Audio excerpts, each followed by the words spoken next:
दोस्तों, एकादशी तिथि भगवान विष्णु को समर्पित होती है। यह दिन भगवान विष्णु को प्रसन्न कर भगवान लक्ष्मी नारायण की कृपा प्राप्त करने के लिए बहुत खास माना जाता है। मान्यता है इस दिन भगवान विष्णु माँ लक्ष्मी का पूजन करने से समस्त कष्ट और दुख दूर हो जाते हैं, धन में बरकत होती है और घर में सुख समृद्धि आती है। जो भक्त एकादशी का व्रत कर भगवान लक्ष्मी नारायण का पूजन करते हैं, उनकी सभी मनोकामनाएं पूर्ण हो जाती हैं। यह दिन पूजन के साथ ही उपाय के लिए बहुत खास माना जाता है। इस दिन भगवान विष्णु माँ लक्ष्मी को प्रसन्न करने के लिए जो उपाय किए जाते हैं वह जल्द ही शुभ फल प्रदान करते हैं और धन से जुड़ी सभी समस्याएं दूर हो जाती हैं। दोस्तों, अगर आपके घर भी सुख समृद्धि की कमी है, आपके घर में बीमारियों ने डेरा डाल लिया है, घर में पैसा टिकता नहीं है, तो आप एकादशी के दिन दक्षिणावर्ती शंख में पंचामृत डालकर उससे भगवान विष्णु का अभिषेक करें और फिर उस पंचामृत का अपने परिवार सहित प्रसाद के रूप में ग्रहण करें। ऐसा करने से भगवान विष्णु जी की असीम कृपा प्राप्त होती है, घर में आई परेशानियां दूर हो जाती हैं। भगवान विष्णु के आशीर्वाद से रोग कष्ट कलह से छुटकारा मिलता है और घर में सुख समृद्धि आती है। धन की कमी को दूर करने के लिए एकादशी पर आप एक अन्य उपाय भी कर सकते हैं। इसके लिए आपको एकादशी की शाम को अपने घर के मुख्य दरवाजे पर दीपक जलाना है। दरवाजे के दोनों तरफ आपको एक एक दीपक जलाना है और फिर भगवान विष्णु माँ लक्ष्मी का स्मरण कर उन्हें अपने घर आमंत्रित करना है। शास्त्रों के अनुसार ऐसा करने से भगवान विष्णु माँ लक्ष्मी का आशीर्वाद मिलता है और घर में कभी भी धन की कमी नहीं होती। दोस्तों, अब हम आपको एकादशी पर करने वाला एक महा उपाय बताने जा रहे हैं। इस महा उपाय को करने से भगवान विष्णु की कृपा से सभी कष्टों से छुटकारा मिलता है, बिगड़े काम भी बनने लग जाते हैं। धन की देवी माँ लक्ष्मी की कृपा से आर्थिक संकट दूर होते हैं, धन में बरकत आती है और घर में सुख समृद्धि बनी रहती है। दोस्तों, वीडियो में आगे बढ़ने से पहले वीडियो को लाइक कर अपने फ्रेंड्स के साथ शेयर जरूर करें। अगर आपने हमारे चैनल को अभी तक सब्सक्राइब नहीं किया है तो यूज़फुल वीडियोस के लिए चैनल को सब्सक्राइब कर बेल आइकन को भी जरूर दबाएं। दोस्तों, भगवान लक्ष्मी नारायण को प्रसन्न कर भगवान लक्ष्मी नारायण की कृपा प्राप्त करने के लिए और मनचाहा वरदान प्राप्त करने के लिए आप 2 साबुत पीले केले लें। दोस्तों, आपको ऐसे 2 केले लेने हैं जो एक साथ डंडी में ऊपर से जुड़े हुए हों। केले लेने के बाद आप इनको अच्छी तरह से पानी से धोकर साफ कर लें।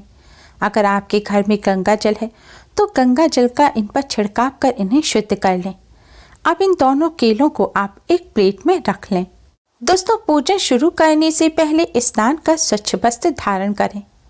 हो सके तो पीले रंग के वस्त्र पहनकर ही आप यह पूजन करें, नहीं तो आप पीले रंग का रुमाल या फिर दुपट्टा सिर पर ढककर भी पूजन कर सकते हैं। ध्यान रखें, नीले या काले रंग के वस्त्र पहनकर यह पूजन ना करें। अगर आप संध्या काल के समय यह पूजन कर रहे हैं तो आप मुँह हाथ पैर धोकर फिर से स्वच्छ वस्त्र पहनकर पूजन करें। अगर आपको कोई स्वास्थ्य संबंधी समस्या है तो आप बिना स्नान किए मुँह हाथ धोकर गंगा जल का छिड़काव कर भी यह पूजन कर सकते हैं। दोस्तों, केले की यह प्लेट अब आप अपने मंदिर में रख दें और एक कटोरी में साफ पिसी हुई हल्दी लें। हल्दी में शुद्ध जल या गंगा जल मिलाएं। अब आप इस हल्दी से सबसे पहले भगवान श्री गणेश को तिलक कर भगवान श्री गणेश को प्रणाम करें। फिर भगवान लक्ष्मी नारायण को प्रणाम करें और भगवान लक्ष्मी नारायण यानी कि भगवान विष्णु माँ लक्ष्मी जी को तिलक करें। आपके घर भगवान विष्णु की प्रतिमा ना हो तो भगवान श्री कृष्ण, लड्डू गोपाल, सीता राम जी, आपके घर में इनमें से किसी की भी तस्वीर हो, प्रतिमा हो, आप उनको तिलक करें। तिलक करने के पश्चात अब आप इस हल्दी से एक केले पर स्वास्तिक का चिन्ह बनाएं। दोस्तों, आपके राइट हैंड की तरफ यानी कि दाएं हाथ की तरफ जो केला रखा हुआ है उस पर आपको स्वास्तिक का चिन्ह बनाना है और लेफ्ट हैंड की तरफ जो केला रखा हुआ है उस केले पर आपको अपना नाम लिखना है। आप हिंदी में या फिर इंग्लिश में अपना नाम लिख सकते हैं। दोस्तों, अब यह केले आप भगवान लक्ष्मी नारायण के चरणों में रख दें और भगवान जी के सामने एक दिया जलाएं। हो सके तो शुद्ध घी का दिया जलाएं। शुद्ध घी ना हो तो डालडा घी या जिस भी घी मीठे तेल का आप दिया जलाते हैं वह आप जला सकते हैं। दिए के साथ एक सुगंधित धूप बत्ती भी जलाएं। ध्यान रखें, दिए को आप किसी प्लेट के ऊपर रखें। आज के दिन दिए के नीचे चावल ना रखें, क्योंकि एकादशी के दिन चावल का इस्तेमाल करना वर्जित होता है। दोस्तों, दीपक जलाने के बाद आप इस दीपक में एक साबुत फूल वाली लौंग डाल दें। ध्यान रखें दोस्तों, आपको लौंग साबुत फूल वाली ही लेनी है और यह लौंग जल्दी नहीं चाहिए। इसलिए अगर आपका पीतल का दीपक है जिसमें बाती लगाने के लिए अलग से स्टैंड होता है तो आप वह दीपक जला सकते हैं, या अगर खुला हुआ सादा दीपक है तो उसमें आप लेटी हुई बाती लगाएं। अब आप भगवान विष्णु जी के द्वादश मंत्र ओम नमो भगवते वासुदेवाय का 108 बार जाप करें।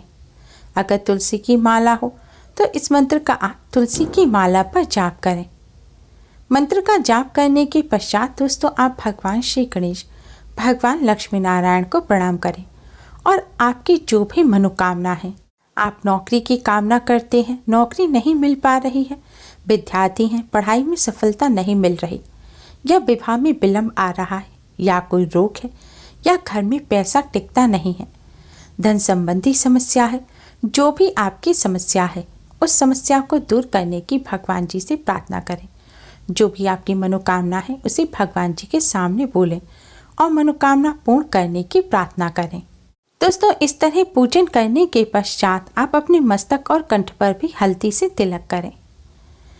फिर दोस्तों आपको यह केले मंदिर में ऐसे ही रखे रहने देने हैं और अगले दिन सुबह उठकर स्नान आदि करने के पश्चात आप इन दोनों केलों में से स्वास्तिक वाला केला ले लें और उस केले को अपने सिर पर 7 बार बारें, यानी कि 7 बार क्लॉकवाइज केले को अपने सिर पर घुमाएं और फिर इस केले को ले जाकर आप गौ माता को खिला दें। सिर पर केला बारते समय और गौ माता को खिलाते समय आपको ओम नमो भगवते वासुदेवाय मंत्र का मन ही मन जाप करते रहना है। गौ माता को केला खिलाने के पश्चात आप गौ माता को भी प्रणाम कर आपने जो मनोकामना भगवान जी के सामने कही थी वही मनोकामना गौ माता के सामने कहकर मनोकामना पूर्ण करने की प्रार्थना करें। अब दोस्तों आप अपने घर आ जाएं और मंदिर में भगवान जी को आपने जो भोग लगाया है, जो प्रसाद था, उस प्रसाद को आप अपने परिवार के सदस्यों में बांटें और प्रसाद बांटने के पश्चात दोस्तों आपके नाम लिखा हुआ जो केला है, अब इस केले को आप स्वयं प्रसाद के रूप में ग्रहण करें। दोस्तों, भगवान लक्ष्मी नारायण को प्रसन्न करने का ये बहुत ही असरकारक उपाय है, क्योंकि भगवान विष्णु जी को केला अत्यधिक प्रिय है। केले के पेड़ में भगवान विष्णु जी का वास होता है और इस तरह केले का यह उपाय करने से भगवान लक्ष्मी नारायण अति शीघ्र ही प्रसन्न हो जाते हैं और अपने भक्त को मनचाहा वरदान प्रदान करते हैं। इस उपाय को करने से माँ लक्ष्मी की कृपा से धन संबंधी समस्याएं दूर हो जाती हैं। भगवान श्री हरि विष्णु अपने भक्तों के हर कष्ट को दूर करते हैं। दोस्तों, कोई भी पूजन या उपाय पूर्ण श्रद्धा से किया जाए तभी उसका शुभ फल प्राप्त होता है। इसलिए इस उपाय को आप पूरी श्रद्धा और विश्वास के साथ करें। दोस्तों, उपाय करते समय आपने जो लौंग दीपक में डाली थी, आपको अगले दिन यह लौंग उठाकर किसी शुद्ध बहते हुए जल में या तो विसर्जित करना है या फिर आप किसी भी पेड़ पौधे की जड़ में थोड़ी सी मिट्टी खोदकर वहां पर इस लौंग को गाड़ सकते हैं। इसे ऐसे ही इधर उधर ना फेंकें, इस बात का विशेष ध्यान रखें। इस उपाय को करने के साथ ही आप कुछ बातों का विशेष ध्यान रखें। हो सके तो आप भगवान विष्णु जी को जो भोग लगाएं उसमें तुलसी का पत्ता अवश्य ही रखें, लेकिन आज के दिन तुलसी का पत्ता तोड़ना नहीं चाहिए। इसलिए पहले से जो टूटा हुआ पत्ता रखा हो उसको आप धोकर भगवान विष्णु जी को अर्पित कर सकते हैं। आज के दिन आप नाखून ना काटें, बाल ना काटें। आज के दिन ब्रह्मचर्य का पालन करें। भगवान विष्णु माँ लक्ष्मी जी के भक्तों को एकादशी की रात्रि को जागकर रात्रि जागरण अवश्य ही करना चाहिए। आप पूरी रात भर जागकर पूजन ना कर सके तो रात्रि में कुछ समय आप भगवान विष्णु जी के ओम नमो भगवते वासुदेवाय मंत्र का जाप अवश्य ही करें। एकादशी में रात्रि जागरण का विशेष महत्व होता है। एकादशी में रात्रि जागरण करने से भगवान लक्ष्मी नारायण की असीम कृपा प्राप्त होती है। दोस्तों, एकादशी के दिन इस आसान से उपाय को कर इससे लाभ अवश्य ही प्राप्त करें। उम्मीद है आपको हमारी ये वीडियो पसंद आई होगी। प्लीज़ लाइक करें।